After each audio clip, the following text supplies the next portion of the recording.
The other day I was talking to a friend of mine who lost a lot of weight a few years ago. I think she lost more than 5 stone, so about 70 something pounds, and she's kept it off.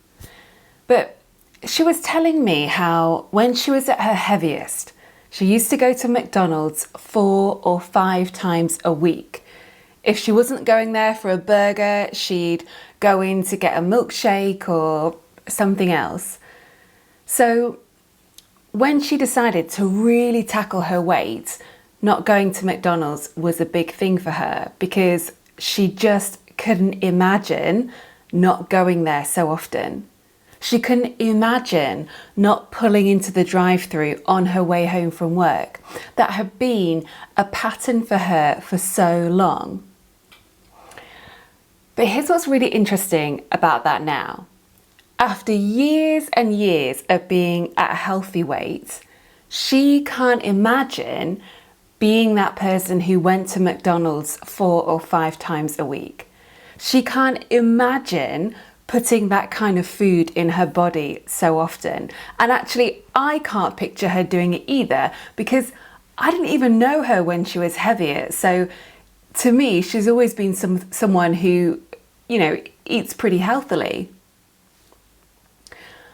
I wanted to share this with you because it really got me thinking about this concept of what we can and can't imagine doing. Before I quit drinking, there were a lot of things I couldn't imagine when it came to sobriety. I could not imagine coming home from work after a stressful day and not drinking. That seemed impossible to me. I could not imagine going to a party and staying alcohol free. I mean, who does that? I could not imagine traveling without drinking or having a Friday night without wine. I had this great long list of things I could not imagine. And actually, that is what stopped me quitting for a long time because there were all these things that I was so sure I couldn't do. I really thought they were impossible. So what was the point in even trying to quit if I was going to fail as soon as, XYZ happened? Next month, I'm going to celebrate 8 years alcohol free. And what's funny is that nowadays, the thing I really can't imagine is drinking. I can't imagine doing that to myself. I can't imagine having a really stressful day and then making everything worse by drinking something that's going to make me feel terrible the next day. I can't imagine drinking so much on a Friday night that my entire Saturday is a write-off and I'd still be beating myself up on a Sunday. I can't imagine that, but I used to do it all the time. I can't imagine going to a party and drinking when I know these days that I don't need alcohol to socialise or spend time with people I like.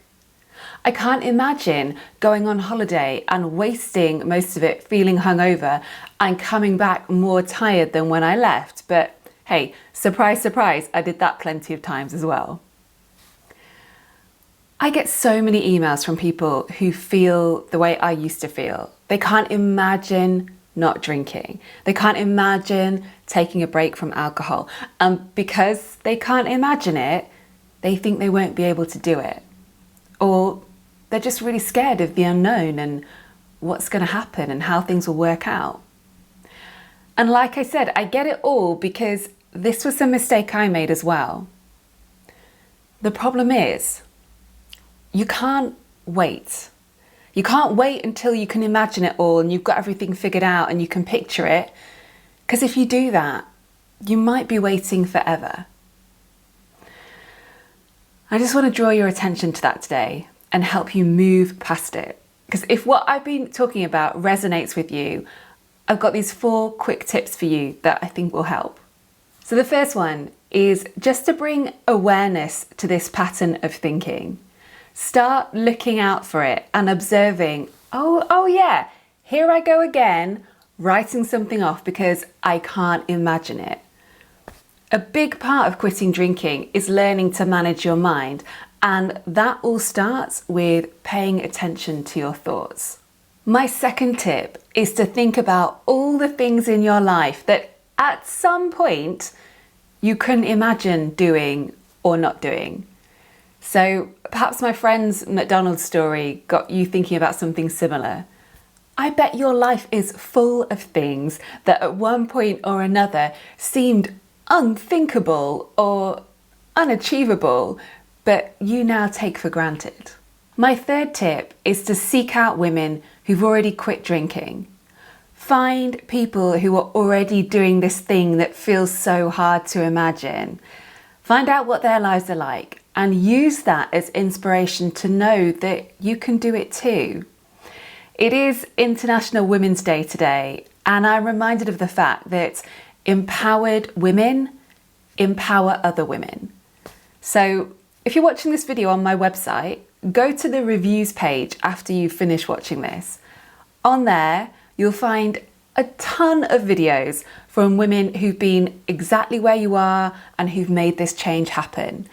And I'll tell you now, a lot of the videos on that reviews page, they're from women who don't love being on camera. Like filming something like that, it's really out of their comfort zone. But they wanted to do it in case their video inspires someone else, like you, to take action. My fourth tip is to give sobriety a chance. I know you've given alcohol so many chances over the years, and now sobriety deserves the same opportunity in your life. You need to practice it, lean into the awkwardness, and get used to doing something different. You can't just try something once or twice and then say, "See, I said I couldn't imagine doing it and I can't." You need to do it and keep doing it for a good while before making any judgments or conclusions. So this is why I'm always going on and on about taking a proper break from booze. And that's so that you can give yourself the chance to get past those sober first and all the initial awkwardness and hard bit, so you can get onto the good bit of sobriety, which is out there and it is waiting for you if you just go and get it. So I'm Kate B. Wherever you're watching this, scroll down and leave me a comment and let me know if this resonates with you, and let me know which of my 4 tips you are going to put into action right now. I look forward to hearing from you, and I hope you have an amazing week.